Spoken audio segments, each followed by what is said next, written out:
Hello guys, good morning. Ah, Magandang umaga. Pakita ko lang sa inyo. Actually, kagigising ko lang. Nakita ko kasi na medyo umaambon-ambon. Ah, Siguro kagabi, umulan siguro ng ice. Kaya, kung nakikita nyo, ayan, medyo na nagkulay puti na yung mga kahoy, yung paligid. Kasi nga, siguro kagabi, umulan.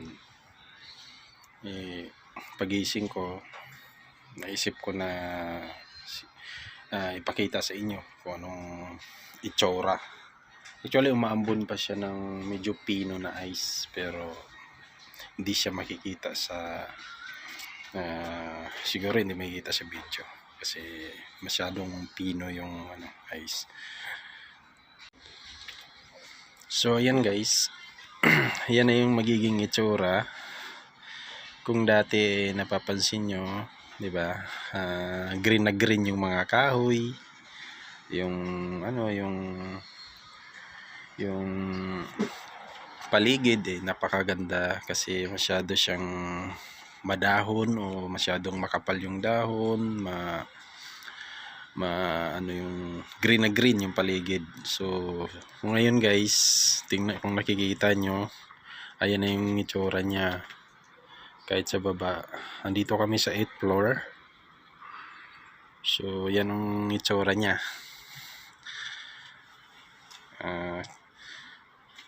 Pagka ambon pa lang yun guys, ambon pa lang yung nangyayari kagabi sa ice, sa yellow.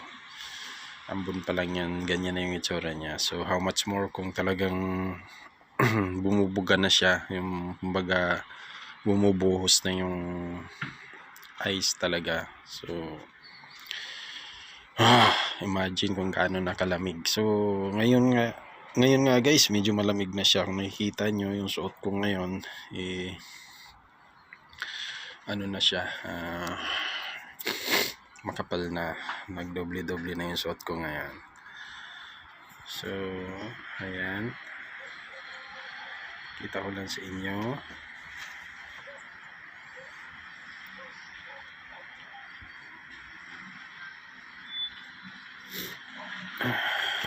Sinisipon ako guys dahil nanibago ako sa weather. Dahil change weather ngayon dito, nung nakaraang linggo lang medyo hindi pa naman ganun kalamig. Pero ngayon biglaan yung lamig niya talaga, as in. So ayan guys. Mamaya bababa ako. Ipapakita ko sa inyo ano yung itsura dun sa baba. Hello guys, nandito na ako, bumaba na ako. Ayan guys, tingnan nyo guys, ito yung resulta kagabi na umulan. Ayan, tingnan mo, ang ganda tingnan ng mga kahoy. Ayan, doon ako kanina guys, sa taas kami sa 10th floor. So guys, may tagapala ng ice pagka ayan. So guys, so dumidikit yung mga ice sa kahoy. Guys, ang ganda siya tingnan, para siyang Christmas tree na ayan. Yung mga sasakyan, ayan, punong-puno ng yellow. Ayan. Ang ganda siya tingnan guys. Ayan, pero tingnan mo yung mga guys, kalapati. Ayan, tuwang-tuwa pa rin sila kahit malamig. Ayan. So ay, sobrang lamig na ngayon guys. Bumaba lang din ako para may pakita yung paligid, at saka pupunta rin ako saglit sa bangko. Huhulog ako ng pera. Ayan guys, tingnan mo yung mga sasakyan guys, ayan guys, kapal ng yellow. Ayan, ang ganda tingnan guys, Ayan guys, tingnan. Ayun oh.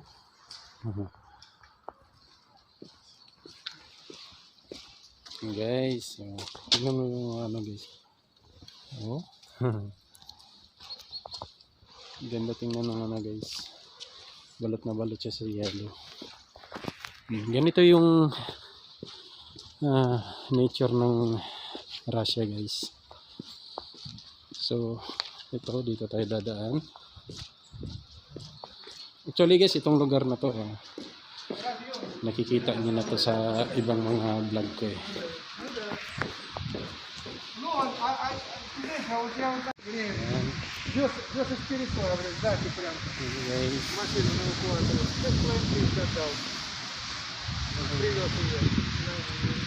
Guys.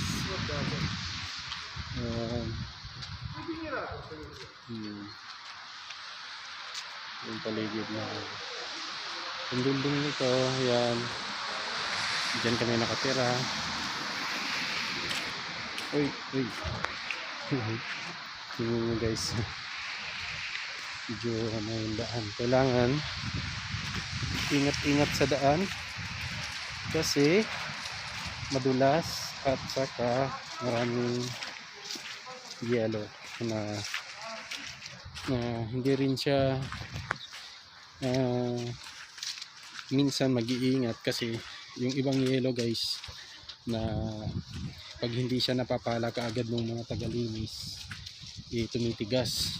Pag tumitigas yung yellow, pag naapakan mo madulas, parang katulad dyan sa atin pagka yung yellow matagal na sa ref, di ba, matigas yan. Pag ganung klase, pag naapakan mo madudulas. Maraming mga Pilipino dito, yung hindi lang mga Pilipino, yung mga foreigner dito na minsan napipilayan dahil pag nadulas sila hindi na sila hindi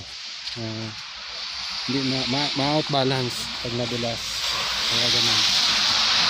So ngayon guys, ito pupunta ko lang yung lugar. Ngayon guys, pupunta ko guys, anong puno na ng yelo yung paligid ng apartment dito.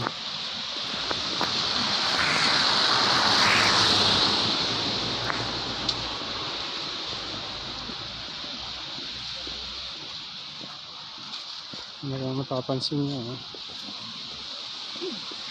namumuti-muti na.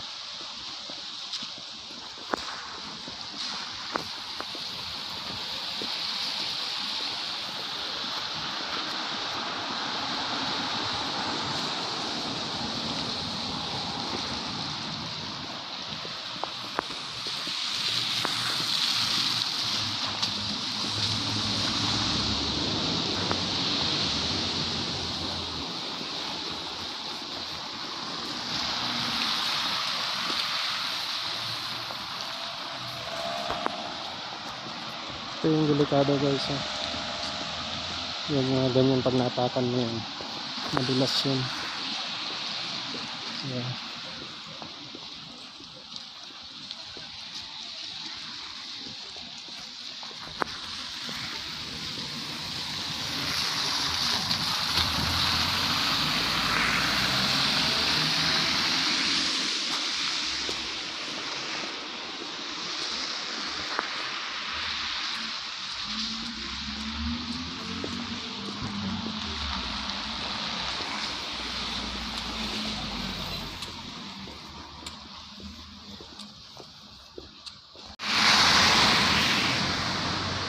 So guys,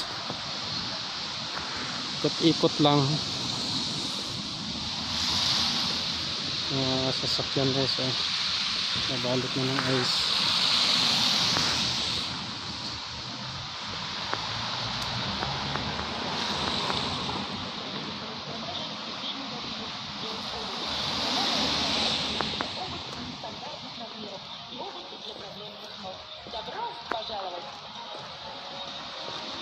Adan ako ng Fiat guys. Bibili na ako.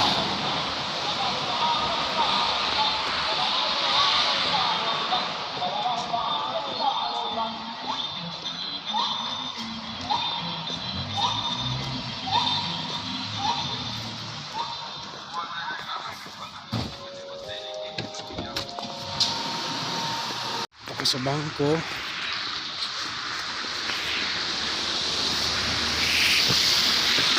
Ayan.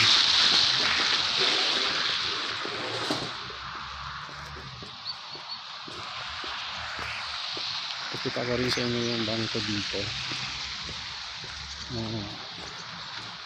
Madalas pinupuntahan din ng kumbaga bangko ng mga Pilipino sa Russia. Madalas na ginagamit kasi siya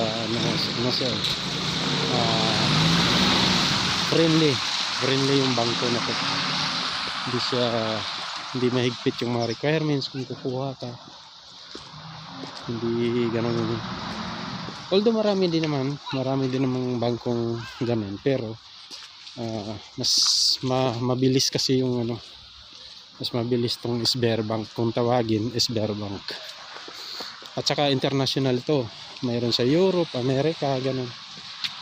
Diyan lang ata sa Pilipinas ang wala nito. Ayan guys, yung mga sasakyan nababalot na ng yellow. So yan yung bangko guys. Although napakita ko na sa inyo yan dati. Doon ako pupunta Sberbank. Ayan Sberbank kung basahin yan guys, Sberbank. Ayan, Sberbank.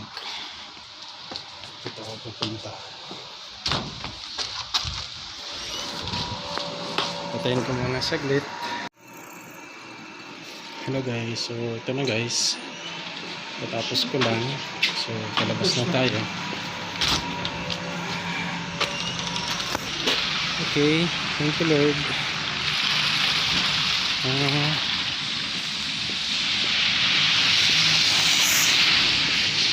So yes, ayan guys, as usual wala akong ibang may papakita sa inyo kundi yung paligid namin na punong-puno ng yelo sa ngayon.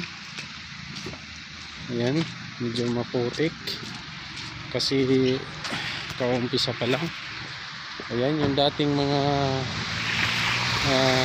dahon na naglalaglagan. Ayan, ayos na yung makikita guys. Ayan ang ganda ng mga puno. Balot na ng yelo yung iba. Yung mga sasakyan guys, balot na ng yellow kasi kagabi umulan nga ang yellow. Ganun sila guys, nililinisan nila bago sila sasakay. Yung madulas yung daan guys, tingnan nyo naman yung mga ganyan guys, katulad nyo ito, yun matigas yung ibang yellow yan guys, matigas. Ayan, madulas. So guys, maraming salamat pala guys So hanggang sa susunod, sana mag-subscribe pa kayo sa mga hindi pa nakasubscribe, at maraming salamat sa mga nanonood. Thank you. Maraming salamat. Thank you. Bye bye. Maraming salamat sa mga nanonood. Andito na yung bus, sasakay na ako. Bye bye.